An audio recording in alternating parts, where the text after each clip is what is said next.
But in a lot of instances, things would happen that simply were unpredictable. I mean, the fact that I would be sitting in Merle Haggard's Star Suite in Reno, and Merle says, "You want to come in and sit in on our divorce negotiations?" Because he was in the midst of getting a divorce from Bonnie Owens at the time.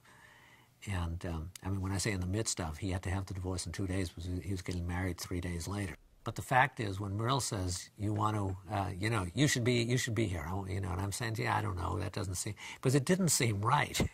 And to this day, it doesn't seem right. And he said, "No, I want you there."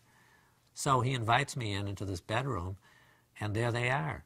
They're negotiating over the divorce and who gets the credit card, and poor Bonnie is in tears and, you know, just very emotional, and I forget who else was in the room and wrote about it.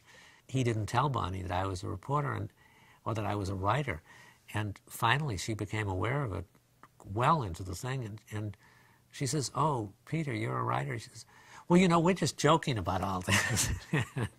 and we were just kidding, you know. And so, I mean, but the point is, I guess on some level, it's first being open to it. It's about, from my point of view, so, I mean, somebody who pushes could probably, they'd get one thing. And for me, it's being more of a passive observer. And in this case, I got invited in.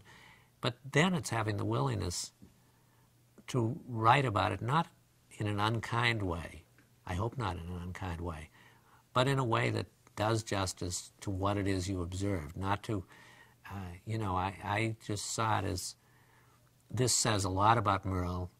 I tried not to embarrass Bonnie too much, or not to embarrass her at all. I didn't want to embarrass anybody. But this is something that I couldn't leave. It was the story. It was a story not because of what happened.